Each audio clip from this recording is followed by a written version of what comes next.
हाँ, international forum for promoting homeopathy द्वारा आयोजित इस दैनिक हिंदी वेबिनार श्रृंखला में मैं डॉक्टर नेहा कक्कड़ यहाँ पर उपस्थित सभी डॉक्टर्स का हार्दिक स्वागत करती हूँ। जैसा कि आप सब जानते हैं, आईएफपीएच निरंतर दैनिक वेबिनार आयोजित करता है। 7:30 से 8:30 से हमारा हिंदी सेशन होता है, 8:30 से 9:30 इंटरनेशनल इंग्लिश सेशन और 9:30 से 10:30 लोकल मलयालम सेशन। आज का हमारा 721वां सेशन है और हम अपनी रूटीन प्रेयर करेंगे सबसे पहले। तो आज का जो हमारा सेशन है इसको ये शेयर भी करना, शेयर करो। एक स्पेशल सेशन है। आज के जैसे कि जो हमारे स्पीकर हैं डॉक्टर प्रवीण जायसवाल, मैं बहुत बहुत स्वागत करती हूँ डॉक्टर प्रवीण का।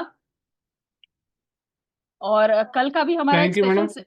स्पेशल सेशन था जिसमें हमने डॉक्टर केंट का जन्म दिवस के उपलक्ष्य में एक सेशन रखा था, जिसमें केंट की 12 ऑब्जर्वेशंस पे डॉक्टर अंशुल ने हमारे को ब्रीफ किया था और उस पे डिटेल्स हमें बताए थे। आज डॉक्टर डब्ल्यू सी बोरिक का जन्मदिन है और आज का ये सेशन उन्हीं को समर्पित है। और इसी बेसिस पे जो डॉक्टर बोरिक की लिखी हुई लेक्चर्स है, उसके ऊपर डॉक्टर प्रवीण हमारे को मार्गदर्शन करेंगे और अपनी नॉलेज शेयरिंग करेंगे और कैसे हम बोरिक से थेरेप्यूटिक्स होम्योपैथी में यूज कर सकते हैं। तो डॉक्टर प्रवीण, आप अपना सेशन स्टार्ट कर सकते हैं।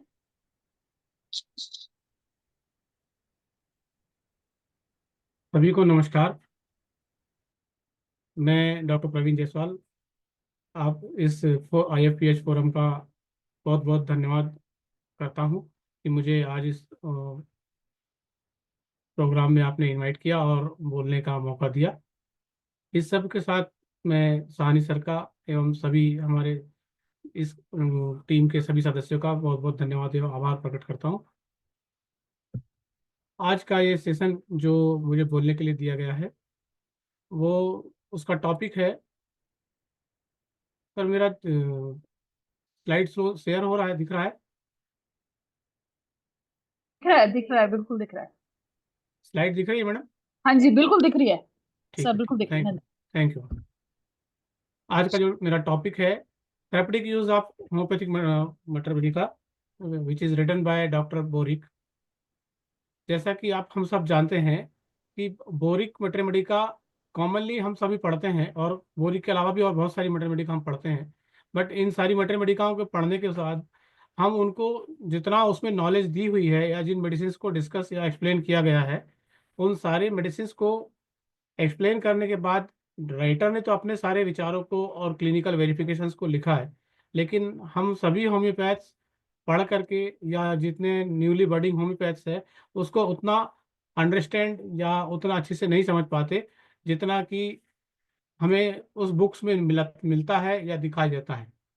तो बोरिक की मैथमेटिका में सबसे इम्पॉर्टेंटली यदि हम देखें, तो जितनी चीज़ों को एक्सप्लेन किया गया है वो बहुत सारी मेडिसिन को थेरेपेटिक फॉर्म में बहुत अच्छे से एक्सप्लेन किया हुआ है। जैसा कि हम देखते हैं आज के समय में, यदि देखा जाए या मॉडर्न मेडिसिन में देखा जाए, कि एक specific medicine for specific disease होती है।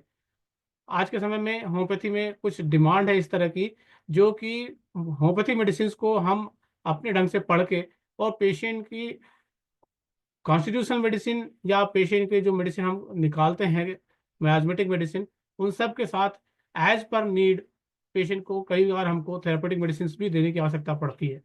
और उन मेडिसिन को देने के समय या जब हम उस मेडिसिन को देते हैं, तो हमें उन पर्टिकुलर मेडिसिन का नॉलेज होना चाहिए, जो कि पेशेंट को हम देने से उसमें एक्यूट कंडीशन में या सिम्टोमेटिक रिलीफ दे करके पेशेंट को फेथ गेन कर सकते हैं, और उन सब के साथ साथ बहुत अच्छे क्लिनिकल रिजल्ट्स हमको देखने को मिलते हैं।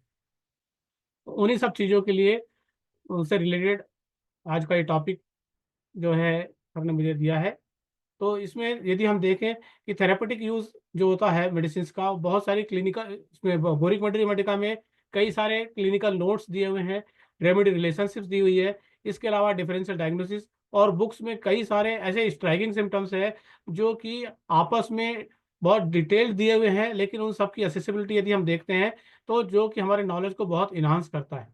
और यदि आप उससे देखें, तो इन सारे नॉलेज के साथ साथ हमारे होम्योपैथ्स को और न्यूली बडिंग होम्योपैथ्स को इसका यदि प्रॉपर नॉलेज मिलता है और वो उसको यूज़ करते हैं, तो क्लिनिकल प्रैक्टिस में बहुत इफ़ेक्टिव मेडिसिन है यूज़ कर सकते हैं और हर एक्यूट और क्रॉनिक डिसीज़ में इनका यूज़ बहुत आसानी से और बहुत अच्छे ढंग से किया जा सकता है। यदि हम देखें कि थेरेप्यूटिक एप्लीकेशन ऑफ इस मेडिसिन्स का, तो कई बार कई सारी मेडिसिन्स को हम कुछ कंडीशंस में या कुछ मेडिसिन्स को का यूज़ हम उन कंडीशंस को प्रिवेंट करने के लिए, जिसको हम बोलते हैं प्रिवेंटिंग मेडिसिन के तौर पे, या कुछ कंडीशंस में जो है थेरेप्यूटिक के तौर पे यूज़ करके हम उन मेडिसिन्स को यूज़ कर सकते हैं, जो कि होम्योपैथी के प्रिंसिपल लाइक क्योर्स लाइक, या जिसको हम बोलते हैं डॉक्टर हैनीमैन ने जो बताया है होम्योपैथी का प्रिंसिपल, दैट इज सिमिलियस क्यूरेंटर, इसके बेसिस पे जो है इसको बनाया गया है। और उन मेडिसिन के जो प्रूविंग में सिम्टम्स दिए हैं, वो सारे सिम्टम्स जो मटर मेडिका में लिखे हैं बोरिक में, इन मेडिसिन को यदि हम ध्यान से देखें तो सारे सिम्टम्स जो है क्लिनिकली प्रूव्ड, क्लिनिकली वेरीफाइड, और वेरिफिकेशन में सारे सिम्टम्स जो है री-वेरिफाइड सिम्टम्स लिखे हैं। यदि हम उसको देखते हैं तो ये सारे सिम्टम्स बुक्स में, इटैलिक्स में, बोल्ड में और कॉमन लेटर्स में लिखे हुए हैं। यदि हम उनका यूज़ ध्यान से पढ़ते हैं तो हम देखते हैं कि इन सारी मेडिसिन्स को, कई सारी चीज़ें जो मेडिसिन दी हुई है, उनको हम पर्टिकुलरली कुछ डिसीज़ में, जैसे कि cold, fever, injuries, chronic disease cases में, arthritis, asthma and skin disorders में हम इन मेडिसिन्स को बहुत अच्छे से यूज़ कर सकते हैं और उनके बेसिस पे पेशेंट्स को हम ट्रीट कर सकते हैं, सिम्प्टोमेटिक रिलीफ दे सकते हैं। और यदि आप देखें तो कॉन्स्टिट्यूशनल मेडिसिन के साथ-साथ हम इन मेडिसिन को जब देते हैं तो पेशेंट में रिज़ल्ट और अच्छा और शॉर्ट ड्यूरेशन में मिलता है।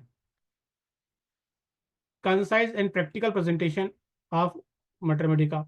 डॉक्टर विलियम बोरिक ने जो मटर मेडिका कंपाइल की है, इसमें मटेरिया मेडिका में कई सारी चीज़ों को बहुत प्रिसाइजली और बहुत अच्छे से इजीली असेसिबल फॉर्मेट में उसको अरेंज किया है, जिससे कि हम सारे होम पेज को, ये बहुत ही हाईली यूजफुल मटर मेडिका है, जिसमें कि बोरिक मटर मेडिका में ये सारी मेडिसिन को बहुत अच्छे ढंग से मटर मेडिका के में सारे एक्सप्लेन सिम्टम्स को डिसीज़ के साथ में अरेंज करके और एक्सप्लेन किया गया है। कई सिम्टम्स को है डिसीज़ के नाम के साथ में दिया गया है, कई मेडिसिन्स को पर्टिकुलर डिसीज़ के लिए बताया गया है। यदि हम देखते हैं तो वो बहुत अच्छे ढंग से इसको एक्सप्लेन किया गया है, जिससे कई बार न्यूली बडिंग होम्योपैथ्स को ये शुरुआत में समझ में नहीं आता, लेकिन जैसे-जैसे वो समझने लगते हैं या थोड़ा आगे बढ़ते हैं, उनकी नॉलेज बढ़ती जाती है, तो फिर धीरे-धीरे करके यही मटर मेडिका उनकी बेसिक मटर मेडिका होती है। यदि हम देखें तो आज के समय में बोरिक मटर मेडिका एक ऐसी मटर मेडिका है, जो लगभग हर एक होम्योपैथ के पास मिलती है। शायद ही ऐसा कोई होगा जो कि इसको यूज़ नहीं करता होगा। क्लिनिकल लैंग्वेजेस, यदि हम क्लिनिकल लैंग्वेज की बात करें तो बोरिक मटर मेडिका में बहुत precisely, concisely and systematically structured form में प्रैक्टिकल होम्योपैथिक प्रैक्टिशनर्स के लिए बहुत प्रैक्टिकल फॉर्म में इन मेडिसिन को लिखा गया है, जिसमें कि pathological, physiological and symptomatic expressions को अलाउ किया है और उन सब चीज़ों को एफिशिएंटली मेडिसिन को प्रिस्क्राइब करने के लिए एक्सप्लेन किया गया है। मेडिकल टर्मिनोलॉजी की यदि हम बात करते हैं, तो यदि हम देखते हैं तो बहुत सारी मेडिसिन को इतने अच्छे ढंग से डिस्क्राइब किया गया है, जैसे कि जो कि हम जैसा मेडिसिन में जिसको हम बोल सकते हैं कि जनरल मेडिसिन में या प्रैक्टिस मेडिसिन में पढ़ते हैं, उन सारे मेडिसिन के सिम्टम्स को हर मेडिसिन में as per their indication explained है। जैसे कि गैस्ट्रोइंटेस्टाइनल कटार, हेपेटिक कंजेशन, रूमेटिक डायथिसिस, और इसके अलावा भी बहुत सारे सिम्पटम्स को बहुत अच्छे ढंग से एक्सप्लेन किया गया है। इसके साथ-साथ बुक्स में कई सारे स्ट्रक्चर्स ऐसे एक्सप्लेन किए गए हैं, जिसको कि हम बोलते हैं general symptom, modalities, organ affinities and clinical conditions या क्लिनिकल इंडिकेशंस। ये सारे सिम्पटम्स जो होते हैं, ये स्पेसिफिक डिसीज़ के लिए स्पेसिफिक रेमेडी और इनके साथ-साथ कुछ पर्टिकुलर कंडीशन में का उनका कोरिलेशन एंड पेशेंट प्रेज़ेंटेशन, ये सारी चीज़ों को बेड साइड प्रिस्क्राइबिंग के फॉर्म में भी एक्सप्लेन किया है। इंक्लूजन ऑफ थेरापेटिक्स इंडिकेशन, कई सारे मटर मेडिका में जो चीज़ें नहीं दिखाई गई, बताई गई है, वो सब बोरिक मटर मेडिका में एक्सप्लेन है। अनलाइक लाइकली मेनी अदर मटर Medica that focuses primarily on symptomatology, but Boric Mata Medica provides therapeutic indication for various ailments, allowing practitioners to quickly find relevant medicine. Clinical notes and relationships. Mathematica includes clinical notes, remedy, relationships, and comparison, which add in differential diagnosis and remedy selection. Compact and comprehensive, the book offers balance of detailed remedy description without being overly voluminous, making it practical reference for both beginners and experienced practitioners. Repertory addition. In inclusion of repertory section in later edition, it enhances usability by providing a quick index or finding remedies based on symptoms. Other matter Medica में इस तरह से repertory का explanation या रिपर्टराइजेशन करके नहीं दिया है जिस तरीके से बोरिक में दिया हुआ है, और ये एक बहुत अच्छा टूल है कि केवल एक मैथमेटिका के साथ में रिपर्टराइज रहता है और साथ में रिपर्टरी भी उस मैथमेटिका में ऐड है, जिससे कि हमारे सभी बिगिनर्स को बहुत अच्छे से और बहुत प्रिसाइजली मेडिसिन सिलेक्शन में हेल्प मिलती है। इसके साथ साथ हर एक मेडिसिन का डोजेस भी उस मेडिसिन रिलेशनशिप में या मेडिसिन के साथ में दिया हुआ है, एक्सप्लेन्ड है, जिसको कि यदि हम देखते हैं तो कौन सी मेडिसिन किस प्रकार से बनी है और उसका डोजेस किस पोटेंसी का होना चाहिए, लोअर पोटेंसी होनी चाहिए या हायर पोटेंसी होना चाहिए, मीन्स अप्रोप्रिएट पोटेंसी, उसकी क्या फ्रीक्वेंसी होगी, क्या डोजेस होंगे, इन सब का इंडिकेशन भी जो है proper suitable potency, mother tincture, dilution, higher potency या लोअर पोटेंसी, वो सब भी बोरिक मैथमेटिका में बहुत अच्छे से एक्सप्लेन है, सजेस्टेड है, जिसको कि हम बोल सकते हैं कि कुछ मेडिसिन ऐसी है जिनको कि मदर टिंचर फॉर्म में दिया जाना चाहिए, वो बोरिक मैथमेटिका में बहुत अच्छे से एक्सप्लेन है। कुछ मेडिसिन ऐसी है जिसको हमको लो पोटेंसी में दिया जाना चाहिए, कुछ मेडिसिन ऐसी है जिनको हमको हायर पोटेंसीज में दिया जाना चाहिए। तो ये सारी चीज़ों का एक्सप्लेनेशन जो है वो as per their action of medicine बहुत अच्छे से डिटेल्ड एक्सप्लेन्ड है। इसके साथ साथ डीप एक्टिंग मेडिसिन को किस प्रकार से या किस पोटेंसी में दिया जाना चाहिए और लॉन्ग एक्टिंग मेडिसिन को या शॉर्ट एक्टिंग मेडिसिन को किस पोटेंसी में दिया जाना चाहिए, ये सारी चीज़ें भी उसमें बोरिक मैथमेटिका में एक्सप्लेन्ड है। इनके साथ में किस मेडिसिन का आपस में क्या रिलेशन है और उन रिलेशनशिप के साथ उस मेडिसिन का ड्यूरेशन ऑफ एक्शन या कितना समय तक उसका मेडिसिन का एक्शन रहेगा और हम उस मेडिसिन को कितना समय टाइम तक के रिपीट कर सकते हैं, कितने टाइम बाद रिपीट कर सकते हैं, ये सारी चीज़ें भी लास्ट में बोरिक के मैथमेटिका में रिलेशनशिप में बहुत अच्छे से एक्सप्लेन्ड है। Index of repertory. Boric Mathematica includes index of repertory, which serves as a quick reference guide for selecting remedies based on symptoms located at the end of the book. This repertory helps practitioner find suitable medicines without going through the entire Mathematica, categorize symptoms systematically, covering various conditions, organs, and modalities. By cross-reference of symptoms with remedies, homeopaths can efficiently narrow down their choices. This condition enhances the book usability, make it not just Mathematica, but also a practicing tool for quick and effective remedy selection in clinical practice.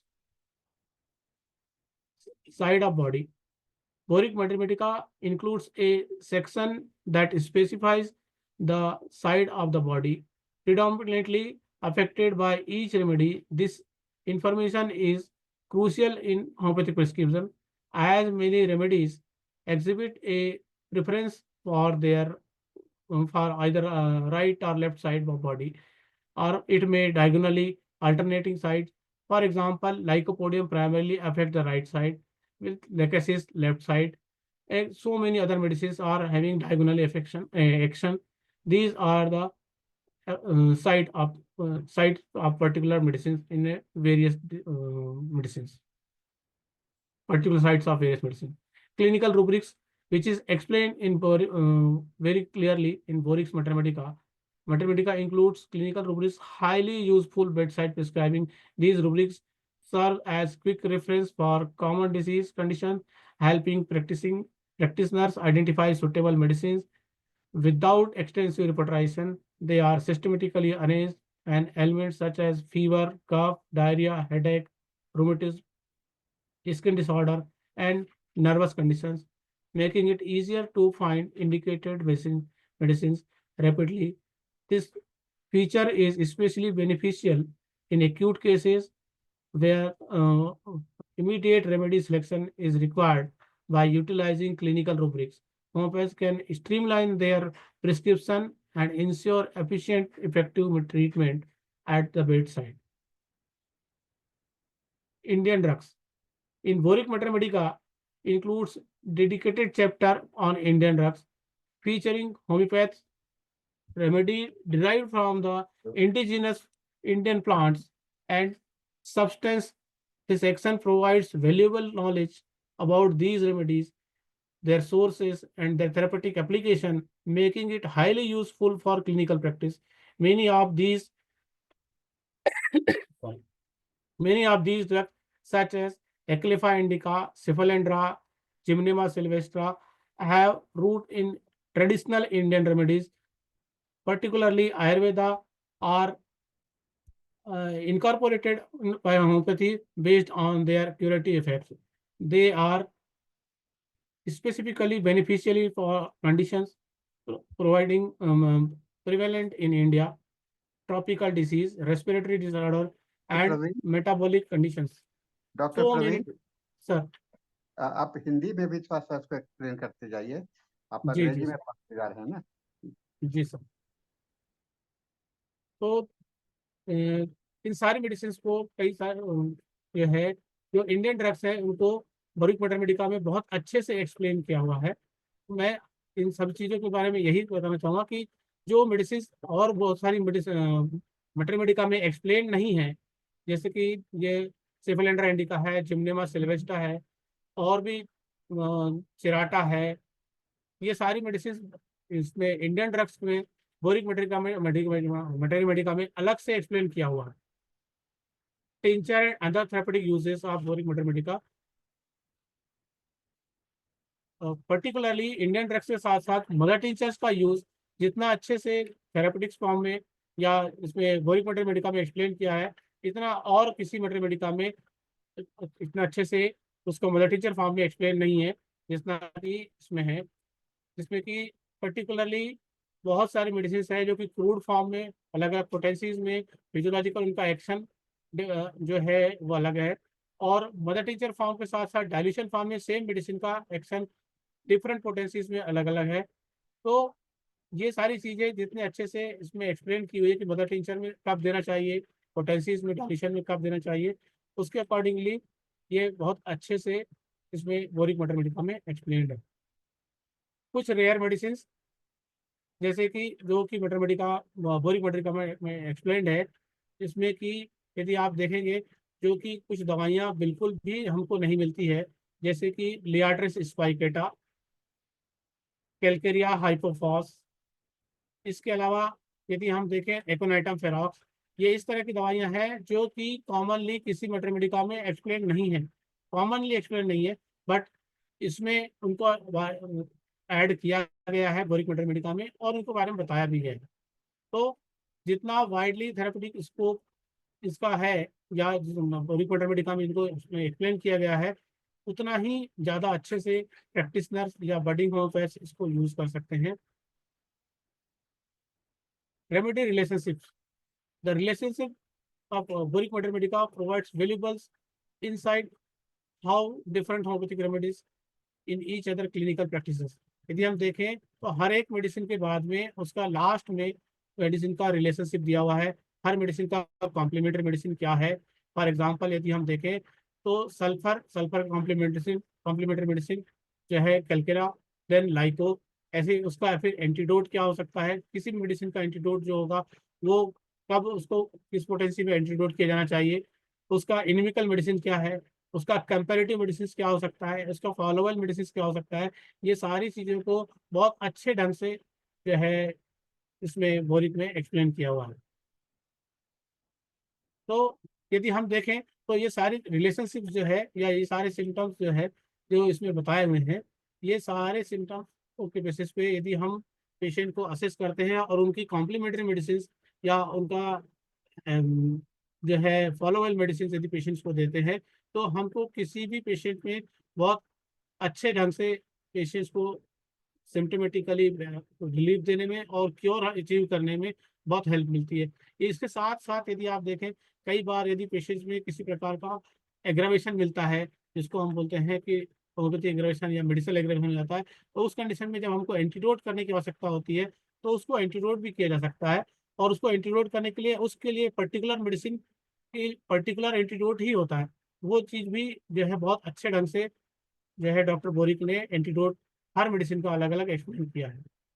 कुछ medicines ऐसी होती है जिनको कि हमको एक साथ नहीं देना है, या जैसे बोलते हैं कि वो उसका एनीमिकल मेडिसिन होता है, तो ऐसी मेडिसिन्स को एक साथ नहीं देना चाहिए, या उनको जो है उसके बाद में नेक्स्ट मेडिसिन नहीं देनी चाहिए। जैसे यदि हम देखते हैं कि रस्टॉक्स के बाद एपिसमिल नहीं देना चाहिए, तो ये इस तरह के एक्शंस जो होता है, एपिसमिलिका और रस्टॉक, तो इस तरह से नहीं देना चाहिए। ये सारी चीज़ें भी बहुत अच्छे से डॉक्टर विलियम बोरिक ने एक्सप्लेन की हुई है।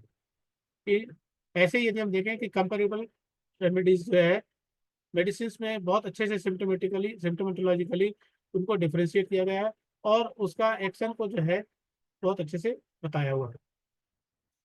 अब हम बात करते हैं कुछ मेडिसिन की, कि यदि हम पर्टिकुलरली मेडिसिन को देखते हैं, जो कि हम देखते सभी लोग हैं, लेकिन उसको कहीं ना कहीं हम उनको मिस कर जाते हैं। जैसे कि एगेरिकस मस्केरिस। एगेरिकस मस्केरिस हम कॉमनली पढ़ते हैं केवल न्यूरोलॉजिकल कंडीशंस के लिए, लेकिन इसमें न्यूरोलॉजिकल कंडीशंस के साथ साथ देखें तो पेशेंट में ट्यूबरकुलर डायथिसिस होता है, पेशेंट जो है वो एनीमिक होता है या एनीमिया के लिए बहुत अच्छा रोल प्ले करता है एगेरिकस मस्कुलिस। पेशेंट में कोरिया मिल सकता है, पेशेंट में डेलीरियम ऑफ फीवर मिलेगा, जो कि सीएनएस का डिसऑर्डर तो है, लेकिन उसके साथ साथ हम डेलीरियम कंडीशन में उसको दे सकते हैं, यदि पेशेंट को फीवर है तब भी, और विदाउट फीवर वाली कंडीशन में भी। एल्कोहलिज्म के साथ में यदि मिलता है तो भी हम उसको दे सकते हैं। और इसी की तरह से कुछ कंडीशंस में यदि पेशेंट मैच कर रहे हैं, सिम्टम्स या सिम्टोमेटोलॉजी मैच करती है, तो हम उसको पैरालिसिस में या न्यूरोलॉजिकल डेफिसिट के साथ में भी उसको एडवाइस कर सकते हैं। नेक्स्ट मेडिसिन है एंटीमटार्ट। यदि हम देखें कि क्लिनिकली थेरापेटिक एप्लीकेशन ऑफ एंटीमटार्ट क्या हो सकता है, तो कॉमनली हम सिर्फ रेस्पिरेटरी ट्रबल तक ही देखते हैं। लेकिन यदि पेशेंट के सिम्टोमेटिकली हम उसको समझें और उसके सिम्टम्स को मैच करें, तो क्लेंटिन टार्ट एक ऐसी मेडिसिन है जो कि कॉमनली मैक्सिमम पेशेंट्स को, पर्टिकुलरली इन चिल्ड्रंस, बहुत अच्छा रिस्पांस देती है, जिसमें कि पेशेंट में या बच्चों में जो होता है रेस्पिरेटरी डिसीजेज कॉमनली डेवलप हो जाती है एक पर्टिकुलर टाइम पे या पर्टिकुलर वेदर में, जिसमें कि बच्चों में रेटलिंग साउंड मिलता है, म्यूकस मिलता है, लिटिल एक्सपेक्टोरेशन आता है, और इन सब के साथ साथ जो है पेशेंट में ड्राउजीनेस मिलती है, डेबिलिटी होता है, स्वेटिंग होता है। कई बार ये पेशेंट में कॉलेरा मॉर्बस टाइप का प्रेजेंटेशन भी देखने को मिलता है। तो ये इस तरह का प्रेजेंटेशन यदि है, या जिसको हम बोल सकते हैं कि पेशेंट में रेस्पिरेटरी ट्रबल के साथ में फीवर आ रहा है, या कुछ लोग बोलते हैं कि निमोनिया हो गया, उन तरह की कंडीशन में एंटीमटार्ट का बहुत अच्छा प्रेजेंटेशन या बहुत अच्छा रिस्पॉन्स या रिजल्ट देखने को मिलता है। ऐसे ही dysuria, strangury, haematuria, albuminuria, catarrh of bladder and urethra, burning in rectum and bloody mucus stool, जो कि कॉमनली एंटीम टार्ट में हम नहीं एक्सपेक्ट करते, या कॉमनली पढ़ते सभी हैं लेकिन उसको कोई फोकस नहीं करता। तो मेरा सिर्फ ये सजेशन है कि जितनी चीज़ें बोरिक मटर मेडिका में दी हुई है, उसको हम एक बार पढ़ें और पढ़ के याद रखें। जो न्यूली बडिंग होम्योपैथ्स है उनके लिए बहुत अच्छी चीज़ें इसमें बताई हुई है। कॉमनली सभी लोग, हमने ये अनुभव किया है कि हर मेडिसिन को एक स्पेसिफिक ऑर्गन पे या स्पेसिफिक डिसीज में ही सोचते हैं। जैसे एंटीम is only for respiratory trouble, लेकिन कोई भी इस तरीके से इसको यूरिनरी ट्रबल में या हिमेचूरिया में या ब्लडिंग स्टूल में, जिसको हम मेलिना बोलते हैं, इस तरह की कंडीशंस में या अमीबियासिस में नहीं एक्सपेक्ट करता, लेकिन इसका अमीबियासिस में बहुत अच्छा एक्शन है। ऐसी एंटीम acts indirectly on the paralysis by stimulating the oxidizing action of the protective substances। यदि आप ध्यान से देखेंगे तो इसका बहुत अच्छा एक्शन है पैरासाइट्स पे भी, और उसको स्टिमुलेट करने में। नेक्स्ट आता है apis mellifica. It ex cellular tissues causing oedema of skin, mucous membrane, encephalitis, inflammation, dropsical effusion and anasarca, acute inflammation of kidney and other parenchyma erectus tissue are characteristic pathological state corresponding to the Apis. ये हम सब पढ़ते हैं, लेकिन कब हमको Apis देने से फायदा मिलेगा या पेशेंट में उसका रिजल्ट मिलेगा, इसको समझने के लिए पेशेंट को तो मेडिसिन साथ साथ कोरिलेट करना बहुत आवश्यक होता है। यदि आप देखेंगे कि पेशेंट में मेडिसिन जो कंडीशन है, डिजीज कंडीशन, उसके साथ साथ सेलुलर एक्शन या सेलुलर इश्यूज के ऊपर मेडिसिन का एक्शन दिखाई दे रहा है, या पेशेंट में सिम्टम आ रहा है वो कहीं ना कहीं सेलुलर एडिमा कॉज कर रहा है और उस सबके साथ उसका एक्शन म्यूकस मेम्ब्रेन पे है, या पेशेंट में सब म्यूकस एरिया में कलेक्शन ऑफ फ्लूइड है, उस कंडीशन में यदि देखते हैं तो आपको एपिस मेलिफिका का बहुत अच्छा रोल देखने को मिलेगा। साथ में इसमें इन्फ्लेमेटरी साइंस मिलते हैं, कई बार इफ्यूजन्स भी मिलता है, जब बॉडी में जनरलाइज स्वेलिंग मिलती है, और इनके साथ साथ रीनल डिजीज भी साथ में देखने को मिलती है। ऐसी कंडीशंस में यदि हम पेशेंट के सिम्टम्स को असेस करके और उसको एडिमा या जो है स्वेलिंग एनएसआर का क्यों हो रहा है, इसको असेस करके मेडिसिन देते हैं, तो हम एपिस मेलिफिका से बहुत अच्छा रिजल्ट ले सकते हैं। हाइड्रोथोरेक्स इसका बहुत अच्छा एक इंडिकेशन है।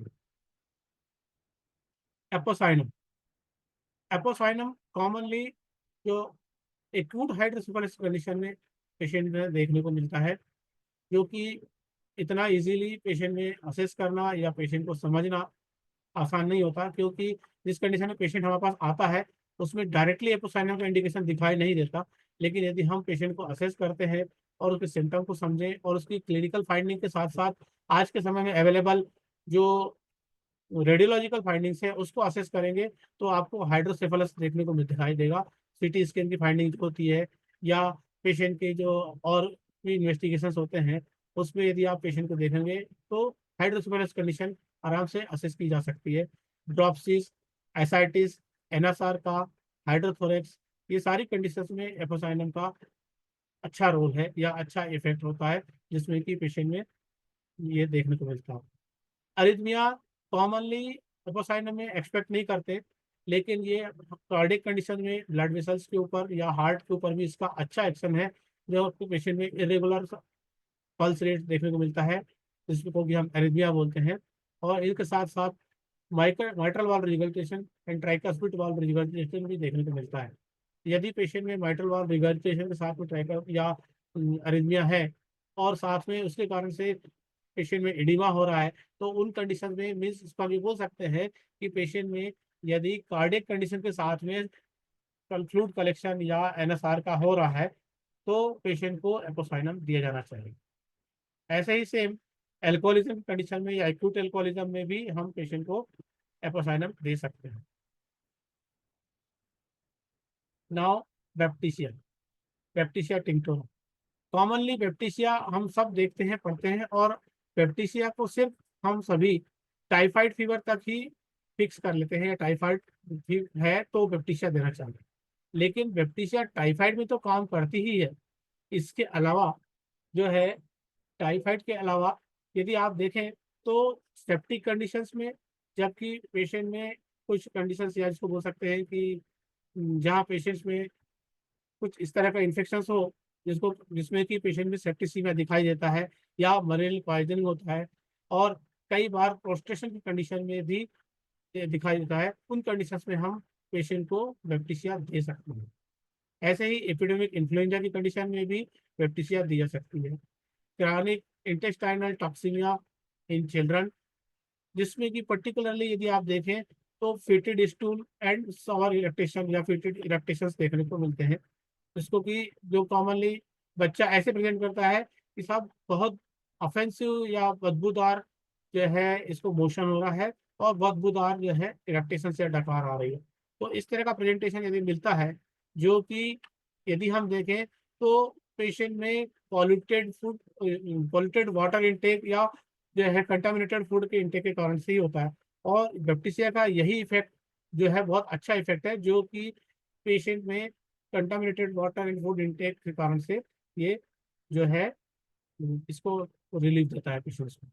तो इस तरह की कंडीशन में यदि बैप्टीसिया देते हैं तो बहुत अच्छा रोल प्ले करता है, जो कि एंटीबॉडीज को और टाइफाइड फीवर को जो है ठीक करता है।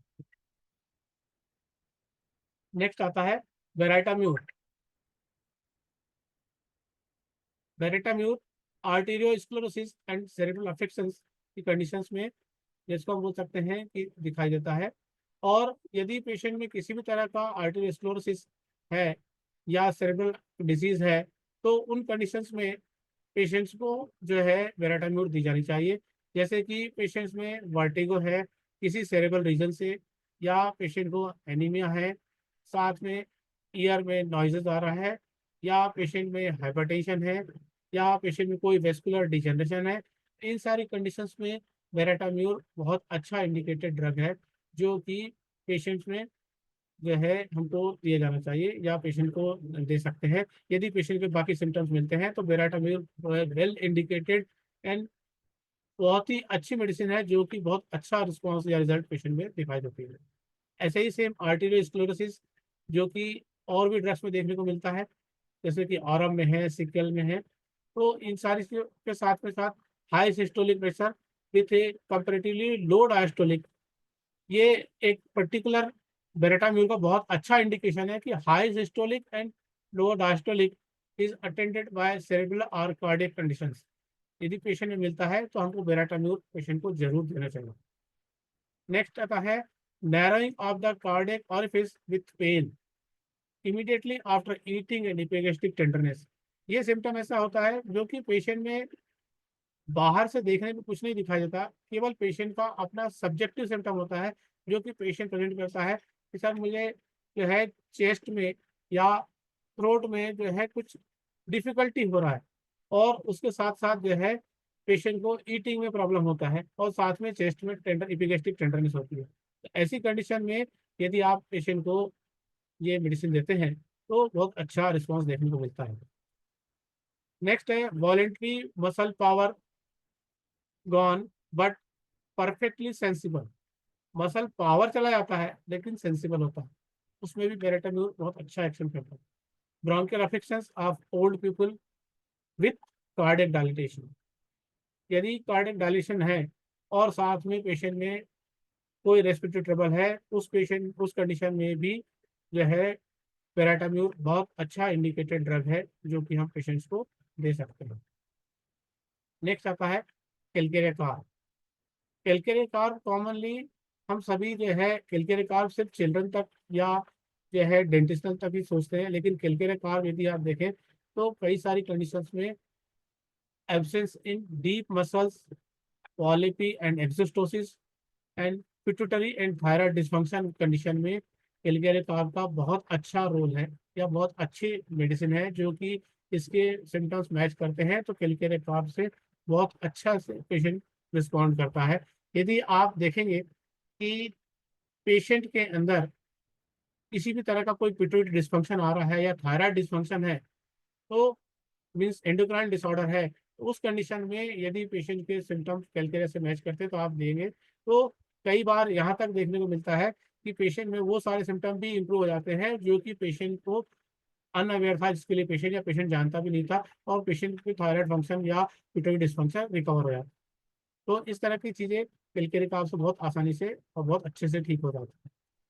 फिर नेक्स्ट है रेस्ड ब्लड कोएगुलेशन कोएगुलेबिलिटी। यदि पेशेंट में किसी तरह का कोएगुलेशन डिसऑर्डर आता है, उस कंडीशन में भी हम कैलकेरिया दे सकते हैं। मदर में यदि डेफिशिएंट लैक्टेशन है और distended breast with lymphatic women है, उन कंडीशंस में भी कैलकेरिया बहुत अच्छा रोल प्ले करती है। ऐसी मदर्स को, ऐसी वुमेन्स को यदि कैलकेरिया दी जाती है तो उसका ये प्रॉब्लम सॉल्व हो जाता है। नेक्स्ट आता है chelidonium. Chelidonium as we all know कि हम सब जानते हैं कि चेलिडोनियम लिवर की बहुत अच्छी ड्रग है, लेकिन लिवर की ड्रग होने के साथ साथ इसका एक्शन और भी कहाँ कहाँ हो सकता है, यदि हम उसको उस ढंग से सोचेंगे तो बहुत अच्छे से हम उसको यूज कर सकते हैं। जैसे कि सीरियस इफ्यूजन्स में यदि हम पेशेंट को देखें कि लिवर कंप्लेंट के साथ साथ पेशेंट में जहाँ कहीं भी सीरियस इफ्यूजन मिलता है और उस तरह की कंडीशन या उस तरह के इंडिकेशंस मिल रहे हैं, तो उन कंडीशन में हमको इसको देना चाहिए। ऐसे ही सेम हाइड्रोसील की कंडीशन में भी चेलिडोनियम को दिया जा सकता है। बिलियस कॉम्प्लिकेशन ड्यूरिंग जेस्टेशन, एक न्यूली न्यूली पैराइज वुमन होती है या प्राइमरी वुमन होती है जो फर्स्ट प्रेगनेंसी को हो और उसमें इसी तरह का जो है हाइपरमेसिस प्रॉब्लम आता है, उसको यदि हम चेलोडोनियम देते हैं जहाँ की हार्मोनल इम्बैलेंस है, तो वो देने से बहुत अच्छे से वो रिकवर हो जाता है या उसका हाइपरमेसिस सिम्टम्स जो है रिजॉल्व हो जाता है। देन नेक्स्ट है jaundice due to hepatic and gall bladder obstruction. यदि पेशेंट को किसी तरह का गॉल ब्लैडर ऑब्स्ट्रक्शन है, सीबीडी में ऑब्स्ट्रक्शन है कॉमन बाइल डक्ट में, और जिसको हम बोल सकते हैं कि हेपेटिक या प्री हेपेटिक कंडीशंस में तो नहीं थी तकलीफ, लेकिन अब सीबीडी में ऑब्स्ट्रक्शन है, उन कंडीशंस में यदि हम चेलोडोनियम देते हैं प्रॉपर डोजेज में, प्रॉपर पोटेंसी में, तो पेशेंट्स में बहुत अच्छे ढंग से या बहुत अच्छा रिस्पॉन्स देखने को मिलता है, जो कि इसका ऑब्स्ट्रक्शन रिमूव कर देता है और इसका बिल्कुल परसेंटेज या जॉन्डिस जो है रिजॉल्व हो जाता है। ऐसे ही नेक्स्ट है डिजिटलिस परफ्यूरन। डिजिटलिस, हम सब जानते हैं कि digitalis is very good drug for cardiac troubles, but इसके साथ साथ हम बहुत सारी कंडीशंस ऐसी होती है जिन कार्डियक कंडीशंस में डिजिटलिस को हम जानते हुए भी यूज नहीं कर पाते। तो मेरा आप सभी से ये आग्रह है कि डिजिटलिस को समझें और डिजिटलिस को यूज करें, तो हम कई सारी कंडीशंस में, कार्डियक कंडीशंस में डिजिटलिस को हम यूज कर सकते हैं और पेशेंट को देते हैं, तो आपको जो है बहुत अच्छा रिस्पॉन्स देखने को मिलता है, जिसमें कि पेशेंट में particularly weakness and dilatation of myocardium. यदि पेशेंट का कार्डियक कंडीशन का पेशेंट है और आपके पास किसी भी तरह का कोई कार्डियक इन्वेस्टिगेशन जिसको हम बोलते हैं डॉपलर या इको लेकर के आ रहा है, तो उसको देख करके भी आप डिजिटलिस को उसके सिम्टम्स के बेसिस पे प्रिस्क्राइब कर सकते हैं। Its greatest indication in the failure of compensation and especially when auricular fibrillation has set in। यदि इस तरह की कंडीशन मिलती है तो आप इस कंडीशन में डिजिटलिस दे सकते हैं। हम third fifth seventh beat missing में तो इसको देते हैं डिजिटलिस को, लेकिन इसके साथ साथ और हम इसके आगे कभी सोचते ही नहीं है कि पेशेंट का जिसको कि बोलते हैं इजेक्शन फ्रैक्शन लो हो या कार्डियक आउटपुट लो हो और पेशेंट में इस तरह की कंडीशन मिले जिसमें कि पेशेंट में डायलेटेशन ऑफ मायोकार्डियम हो, वीकनेस हो या ड्राउजीनेस हो, उन कंडीशन में इसको नहीं देना चाहते, जबकि इसको देने से बहुत अच्छा रिजल्ट देखने को मिलता है। ऐसे ही jaundice from induration and hypertrophy of the liver. अभी हमने थोड़ी देर पहले देखा था कि चेलिडोनियम का एक्शन लीवर बहुत अच्छा है, ऐसे ही सेम यदि पेशेंट को हाइपरट्रॉफी ऑफ लीवर है और साथ में इंड्यूरेशन है, तो उस कंडीशन में यदि पेशेंट को जॉन्डिस होता है तो डिजिटलिस से भी जॉन्डिस ठीक हो सकता है, जो कि कॉमनली हम नहीं देते या नहीं सोचते। ऐसे ही सेम यदि हम देखें कि कार्डियर मस्कुलर फेलियर, जब asystole is present, stimulates the heart muscle, increase force of systole, increase length.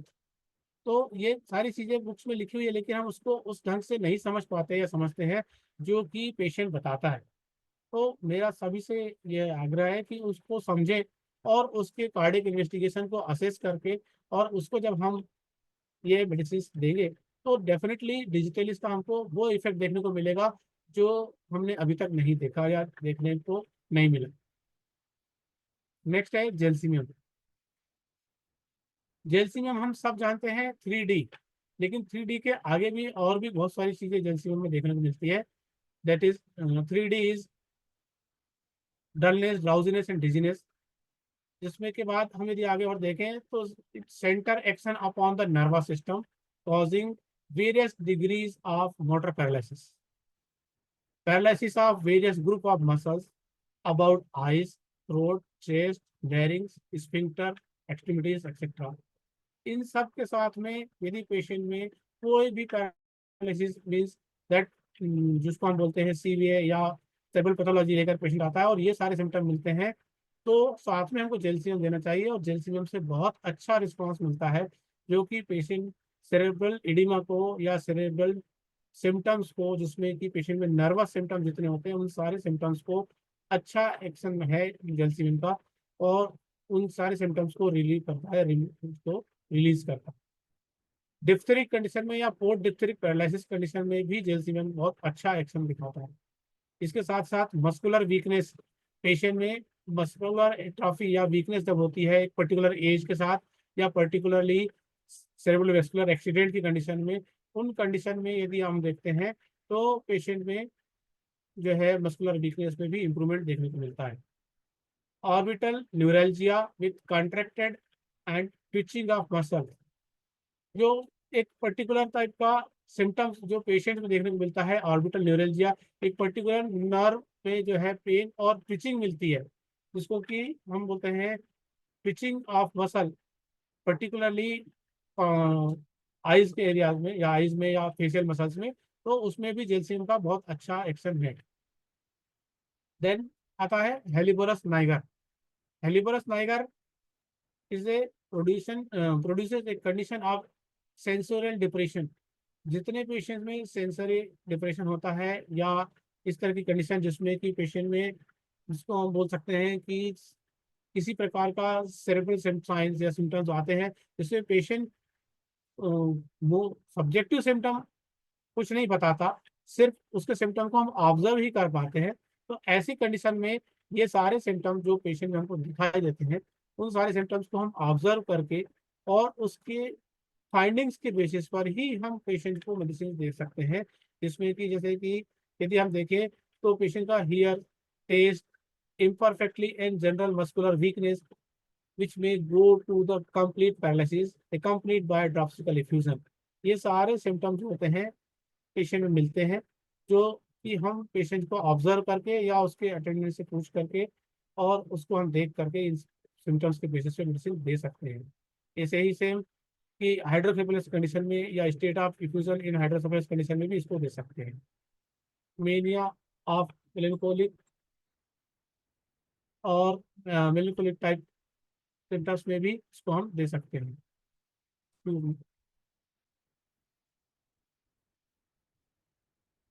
देख लाइकोपोडियम।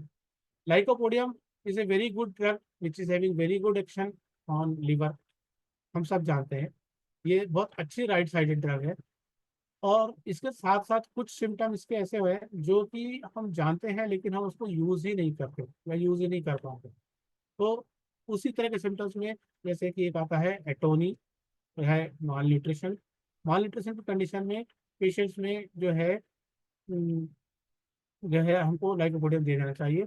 यदि पेशेंट को किसी तरह का कोई किडनी अफेक्शन है या रेड सैंड इन यूरिन, जो कि बहुत बोल्ड में बोरिक्स में लिखा हुआ है, इनके साथ साथ पेशेंट में यदि पेशेंट को बैकेक मिलता है या कलर चेंज यूरिन में मिलता है जिसको हम हिमेचूरिया बोलते हैं, इस तरह की कंडीशन में लाइकोपोडियम बहुत अच्छा एक्शन है, इसका बहुत अच्छा रोल प्ले करते हैं। इसके साथ साथ प्री सेनिलिटी और लिवर डिजीज में जैसे कि एसाइटिस, सिरोसिस ऑफ लिवर और भी लिवर कंडीशंस में, जॉन्डिस में ये बहुत अच्छा रोल प्ले करते हैं। Now therapeutic uses of some rare medicine mention in Boericke metabolism. बहुत सारी मेडिसिन हम पढ़ते हैं लेकिन कुछ मेडिसिन ऐसी है जिसको कि हम इतना फोकस नहीं करते या नहीं कर पाते, जो कि इंटरमीडिएट में एक्सप्लेन है, लिखी हुई है, लेकिन यदि हम उनको यूज करें तो पेशेंट में हम और भी अच्छे रिजल्ट ले सकते हैं। जैसे कि है एकोनाइटम फेरॉक्स। एकोनाइट नेपलेस सब पढ़ते हैं लेकिन एकोनाइटम फेरॉक्स बहुत कम हम पढ़ते हैं या नहीं दे पाते, जो कि इंडियन एकोनाइट है, एकोनाइटम फेरॉक्स। यदि हम देखें तो rather more violent in acute action than aconite napellus, और जिन केसेस में it is more diuretic and less antipyretic. Aconite napellus जो है वो एंटीपायरेटिक अच्छा एक्शन करती है, बट एकोनाइटम फेरॉक्स जो है बहुत अच्छा एंटी डायूरेटिक है, सॉरी डायूरेटिक है। तो यदि हम एकोनाइटम फेरॉक्स को प्रॉपर कंडीशन में प्रॉपर सिम्टम्स के बेसिस पे देते हैं तो बहुत अच्छा डायूरेटिक इफेक्ट मिलता है, और कार्डियक कंडीशन में, कार्डियक डिस्निया में इसके बहुत अच्छे वैल्यूबल सिम्टम्स मिलते हैं, जिसमें कि cardiac dyspnoea, neuralgia, acute gout, और पेशेंट रैपिड रेस्पिरेशन के साथ आता है, उस कंडीशन में हम एकोनाइट फेरॉक्स दे सकते हैं। और इनके साथ साथ यदि पेशेंट में और भी सिम्टम जैसे कि एंजाइटी है, suffocation from feeling of paralysis in respiratory muscle, काइन स्टॉप ब्रीदिंग, इस तरह की कंडीशन में यदि पेशेंट रेस्पिरेटरी ट्रबल लेके आता है तो आप उसको एकोनाइट फेरॉक्स देंगे तो आपको बहुत अच्छा रिजल्ट या रिस्पॉन्स देखने को मिलता है। नेक्स्ट है एड्रेनालिन। एड्रेनालिन ऐसी ड्रग है जो कि बहुत अच्छे ढंग से इसमें एक्सप्लेन किया हुआ है। और मॉडर्न मेडिसिन में एड्रेनालिन का बहुत अच्छा इफेक्ट है, तो कहा जाता है कि लाइफ सेविंग ड्रग है। उस लाइफ सेविंग ड्रग को ही होम्योपैथिकली अगर हम समझें और उसको यूज करें, तो जिस कंडीशन में पेशेंट में थेरेपेटिक कंडीशन में वेसोकंस्ट्रिक्शन जहाँ जहाँ मिलता है, उन सारी कंडीशन में वेसोकंस्ट्रिक्शन के सिम्टम्स जहाँ मिलते हैं, यदि हम पेशेंट को एड्रेनालिन देंगे तो वहाँ पे हमको बहुत अच्छा एक्शन देखने को मिलता है, जिसमें कि पेशेंट को वेसोकंस्ट्रिक्शन मिल रहा है, हमारा एड्रेनालिन देने से वेसोकंस्ट्रिक्शन कम हो जाएगा या उसका डायलेटेशन हो जाता है। तो वही chief therapeutic action depends on it's vasoconstriction action, therefore most powerful and prompt stringent and hemostatic and invaluable checking capillaries, hemorrhage, and all parts where local direct application is feasible: nose, ear, mouth, throat, larynx, stomach, rectum, uterus, bladder, hemorrhagic condition not due to defective coagulation of blood.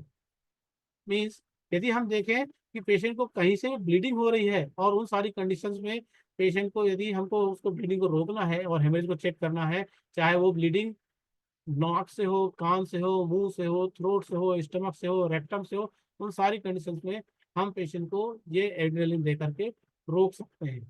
तो ये condition को रोक सकते हैं, तो हमको उस condition में पेशेंट को एड्रेनालिन देना चाहिए और बहुत अच्छा रिजल्ट या रिस्पॉन्स देखने को मिलता है, जिससे कि हम पेशेंट को एक वर्स्ट कंडीशन में जाने से रोक सकते हैं। Therapeutically, adrenaline has been suggested in acute condition of lung, asthma, Graves and Addison's disease, atherosclerosis, arteriosclerosis, chronic aortitis, angina pectoris, hemophilia, chlorosis, hay fever, serum rashes, acute urticaria, in conditions में रहता है। तो लेकिन हमको इन सारे conditions में साथ में पेशेंट के सिम्टम्स देखते हुए एड्रेनालिन को यूज करना चाहिए, तो हमको पेशेंट में बहुत अच्छा रिस्पॉन्स देखने को मिलेगा। नेक्स्ट आता है amyl nitrosum. Amyl nitrosum is a very good drug for cardiac condition. यदि हम देखें कि किसी भी पेशेंट में किसी तरह की कंडीशन मिलती है, तो यदि पेशेंट को कार्डियक पेशेंट है और उसमें पेशेंट में रैपिडली डायलिटेशन, आर्टेरियोस्क्लेरोसिस, कैपिलरीज में flushing, flushing face, heat, throbbing on head, ये सब चीज मिल रहा है, तो अमाइल नाइट्रोसम देने से बहुत फास्टली या बहुत एनर्जी बहुत इजीली पेशेंट में डायलिटेशन मिलता है और उसके साथ साथ पेशेंट में बहुत जल्दी ही चेंजेस देखने को मिलते हैं, क्योंकि हम इसको बोल सकते हैं टेम्परेरी रिलीफ पेशेंट में देखने को मिलता है। और एपिलेप्टिक कन्वर्जन्स जब आते हैं पेशेंट को, उन कंडीशंस में भी हम अमाइल नाइट्रोसम दे सकते हैं। It is a very good vasodilator. यदि हम देखें तो बहुत अच्छा वेसोडाइलेटर है, जो कि पेशेंट को देने के बाद कुछ मिनट्स में ही हमको पेशेंट में बहुत अच्छा रिस्पॉन्स देखने को मिलता है। नेक्स्ट है in all conditions where the blood vessels spasmodically contracted as in angina pectoris, epileptic seizures accompanied by cold, pallor, also in paroxysm of asthma, chloroform, asphyxia, inhalation of the amyl nitrate। सिर्फ ये सारी condition होने पे सिर्फ amyl nitrate को inhale करा देंगे तो भी पेशेंट्स में रिस्पांस देखने को मिलता है और बहुत इमीडिएट रिलीफ देखने को मिलता है। जैसे आपने देखा होगा कई बार हम मॉडर्न मेडिसिन वाले के पास जाते हैं, वो कुछ स्प्रे करते हैं, उसी तरह का स्प्रे फॉर्म में यदि हम अमाइल नाइट्रेट को यूज करते हैं तो अमाइल नाइट्रेट का वैसा ही इफेक्ट देखने को मिलता है जैसा कि मॉडर्न मेडिसिन वाले से। तो इसको तो हमने यूज भी किया है, बट मैं आपको सिर्फ ये सजेस्ट करना चाहूंगा कि इस तरह का यूज करना चाहिए, जिससे कि पेशेंट का फेथ भी गेन कर सकते हैं और रिस्पांस भी बहुत अच्छा देखने को मिलता है, जिससे कि हमको पेशेंट में सिम्टम्स लेने के बाद उसको प्रॉपर केयर और फर्दर इंप्रूवमेंट देखने में, स्टडी करने में ज़्यादा आसान होता है और क्योर मिलता है। नेक्स्ट आता है स्टेटस फ्लूबिटाइलिस। इसमें अर्टिकेरिया बहुत कॉमनली, ये थोड़ा रेयर मेडिसिन है, बट यदि आप इसको देखेंगे तो इसमें बहुत अच्छा सिम्टम्स है अर्टिकेरिया के लिए। Nettle rash over all over body, itching patients में देखने को मिलता है। Crusta lactea with enlarge lymphatic glands, ये भी देखने को मिलता है, मतलब इसमें क्रस्ट मिलते हैं देखने को और साथ में लिम्फेटिक ग्लैंड्स का इनलार्जमेंट मिलता है। Erysipelas and liver affections with nettle rash, सब जानते हैं नेटल रेस किस तरह से प्रेजेंट होता है, साथ में लिवर अफेक्शंस भी होता है और इरिसिपेलस के इफेक्ट्स भी होते हैं। तो मतलब रैशेस के साथ में लिवर अफेक्शंस मिले और ये सारी कंडीशन, तो उसमें ये एस्टेकस फ्लूइटिलिस देखने को यूज करने में बहुत अच्छा रिजल्ट देखने को मिलता है। सर्वाइकल ग्लैंड्स में स्वेलिंग हो या फिर जॉइंटिस हो, उन कंडीशंस में भी हम इसको यूज कर सकते हैं। नेक्स्ट आता है oophorinum. Oophorinum suffering following excision of the ovaries, यदि पेशेंट में किसी तरह की कोई कंडीशन डेवलप हो जाती है और उसमें एक्सीजन होता है, उन कंडीशन में भी हम इसको यूज कर सकते हैं। फिर क्लाइमेटिक डिस्टर्बेंसेस जब होते हैं उस कंडीशन में भी जो है, climatic disturbances means menopausal age में ओवेरियन सिस्ट हो जाए तब, या क्यूटेनियस डिसऑर्डर हो, एक्ने रोजियोसा हो, या प्रूरेगो हो, उन कंडीशन में ओफराइनम बहुत अच्छा रोल या बहुत अच्छा रिजल्ट देती है। जेंटियाना चिराटा, इसको कॉमनली इंडिया में या चिरायता के नाम से, आयुर्वेद में भी बहुत अच्छे से यूज होता है, चिरायता या चिराटा। ये वेरी गुड एंटीबायोटिक है, केवल इंडियन ड्रग्स के नाम से ही इसको जाना जाता है, या इंडियन ड्रग्स में ही है ये। तो बहुत अच्छा एंटीबायोटिक रोल है, यदि पेशेंट को कितना भी फीवर आ रहा हो और आप उसको जेंटियाना चिराटा या चिराटा का मदर टिंचर देंगे तो बहुत जल्दी पेशेंट का फीवर डाउन हो जाता है। It fever killer in acute and chronic malarial fever also, दोनों ही कंडीशन में बहुत अच्छा ये एक्यूट और क्रॉनिक कंडीशन में फीवर को डाउन करती है। काला आजार हो, हिपेटोमेगाली है, स्प्लेनोमेगाली, और इनएक्टिविटी ऑफ लीवर की कंडीशन में, मीन्स लीवर डिसऑर्डर के कंडीशन में भी हम जो है इसको यूज कर सकते हैं चिराटा।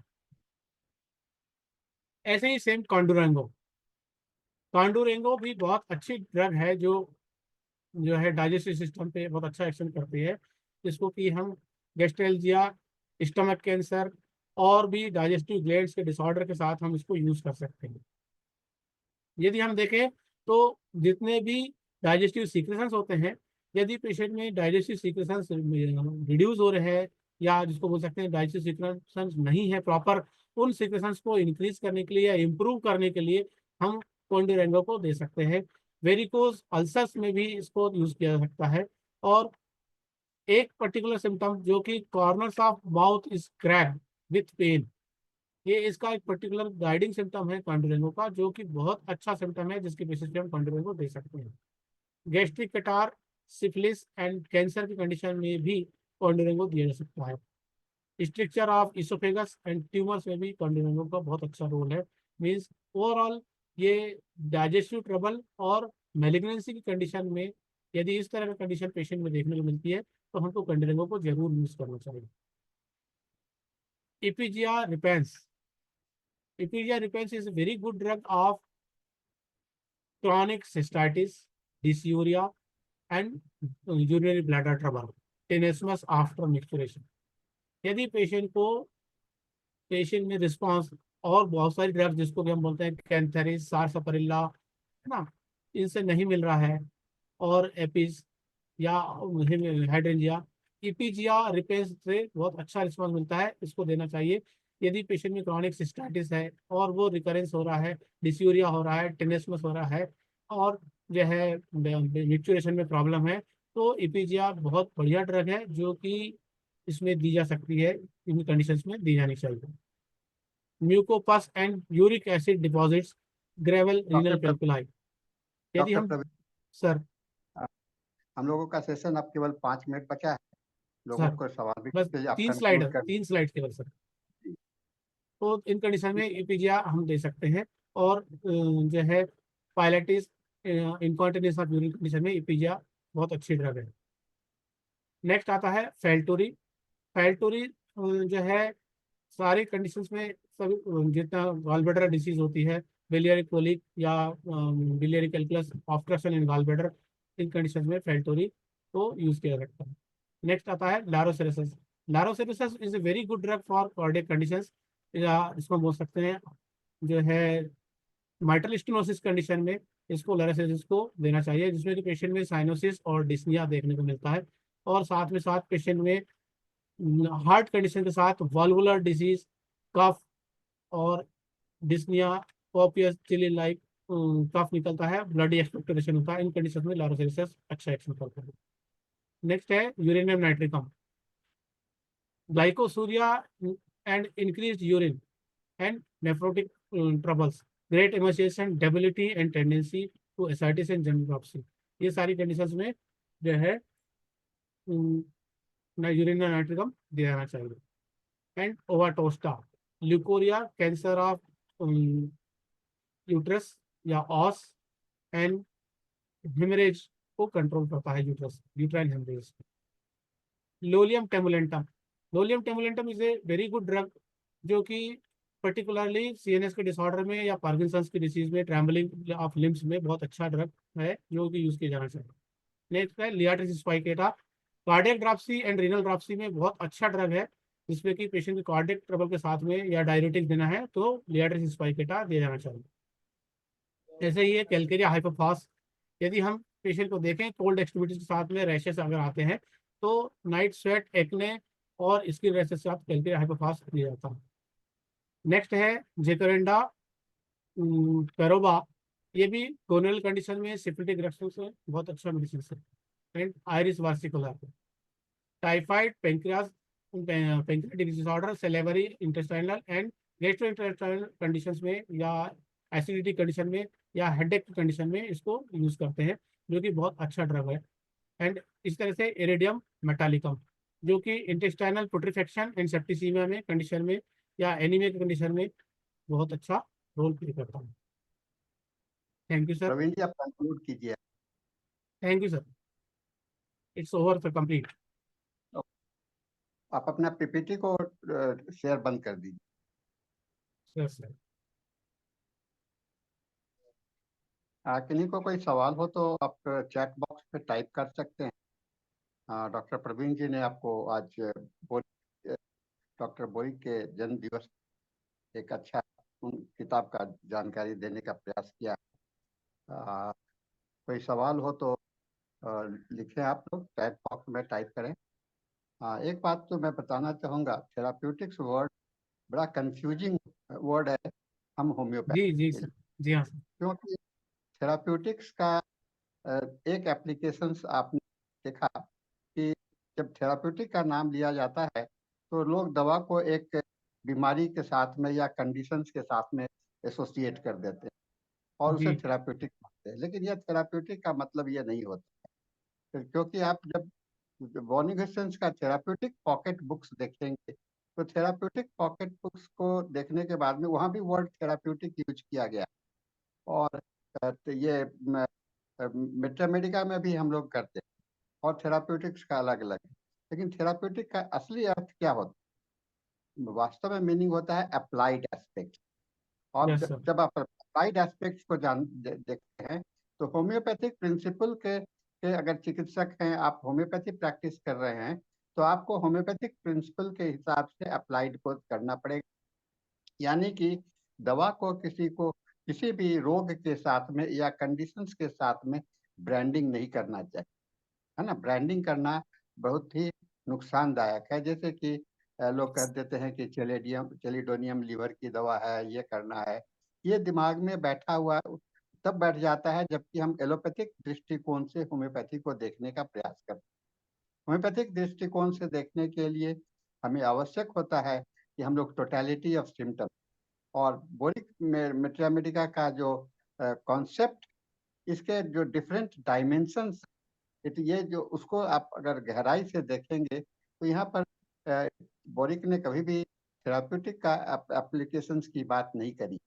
हर एक दवा के इंट्रोडक्शन के साथ में उन्होंने एक ऊपर में जो जानकारी दिया है इंट्रोडक्शन, वहाँ पर उसका वाइडर मीनिंग दिया गया। वैसे प्रवीण जी का लेक्चर बहुत अच्छा था, प्रवीण जी ने काफी अच्छा जानकारी दिया और इसके लिए प्रवीण जी को हम लोग धन्यवाद देते हैं। और चूंकि अब हम लोग के पास में कोई मैं ये लगता है कि कोई भी क्वेश्चंस नहीं है, केवल लोग थैंक्स कर रहे हैं सब। तो सर इसके आपको भी साथ बहुत में बहुत धन्यवाद। बहुत बहुत और धन्यवाद टीम सर डॉक्टर प्रवीण को आज के सेशन के लिए। बहुत ही इंफॉर्मेटिव सेशन था। जो रेयर ड्रग्स डॉक्टर प्रवीण ने बताई वो काफी हम लोग यूज करते हैं लेकिन भूल जाते हैं, तो एक रिवीजन था हमारे लिए भी कि कौन कौन सी रेयर ड्रग्स हैं जो हम अलग अलग कंडीशंस में यूज कर सकते हैं थेराप्यूटिक्स। हाँ जी, तो अभी सेशन को थैंक यू बंद मैडम, थैंक्स अ लॉट। हाँ जी डॉक्टर सर। दिनेश को हैंड ओवर करेंगे। हाँ जी, तो आज का हमारा हिंदी का यही स्पेशल सेशन जो था आज यहाँ समाप्त होता है और अब इंग्लिश सेशन के लिए मैं हैंड ओवर करती हूँ डॉक्टर दिनेश को। धन्यवाद।